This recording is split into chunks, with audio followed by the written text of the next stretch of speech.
غلیظ، جس کی فطرت میں خنزیر سے زیادہ گندگی بھری ہوئی ہے، قرآن مجید کی 26 آیتوں کو نکال کر اپنی طرف سے ایک نیا قرآن پیش کر رہا ہے، اس کے باپ کی جاگیر ہے قرآن، وہ قرآن جس کا ایک زبر و زیر ادھر ادھر ہو جاتا تو صحابہ گوارا نہیں کرتے۔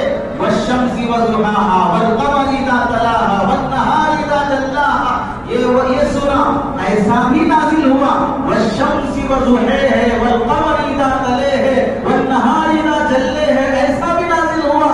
ایک صحابی ایسا پڑھ رہے ہیں، حضرت عمر کو معلوم نہیں ہے، قرآن میں نماز میں سن لیا کہ ایسا پڑھ رہا ہے، چادر گلے میں ڈال کر کھینچ کر اللہ کے نبی کے پاس لائے، یا رسول اللہ قرآن کیسے پڑھ رہا ہے؟ وہ شمس وضحاها کہہ رہا ہے۔ ان کا گلا دب کر چہرہ لال ہو گیا، زبان باہر نکل رہی۔ اللہ کے نبی نے فرمایا یہ فیصلے سے پہلے فیصلہ ہو جائے گا، اس کا ہمارے فیصلے سے اس کا فیصلہ ہو جائے گا، پہلے چادر تو گلے سے نکالو۔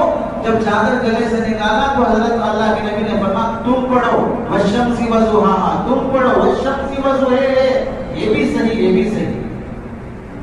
تو جو حضرت عمر ایک دو آیتیں اس طرح پڑھ کر سننا گوارا نہیں کیے ہیں، آج 26 آیتیں قرآن سے نکال دو اور سارا ملک امن سے ہے، کوئی بے چینی نہیں ہے، کیسے ایمانی ضمیر رکھنے والا گوارا کر سکتا ہے؟ میرے خط میں اگر کوئی، میرے میسیج میں کوئی تبدیلی کرے، میں رائٹر ہوں، میری کتاب میں کوئی تبدیلی کرے، گوارا نہیں ہوتا۔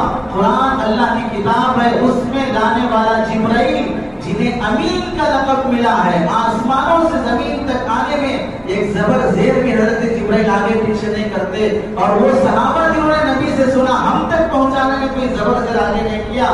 آج کوئی حرام خور پیدا ہو کر اس کی آیتیں نکالنا چاہتا ہے، اللہ اس قرآن سے ایسے لوگوں کو ذلیل و رسوا کر دیتے ہیں۔ قرآن سے عزت بھی ملتی ہے، قرآن سے اللہ ذلیل بھی کر دیتے ہیں، جو مانا اس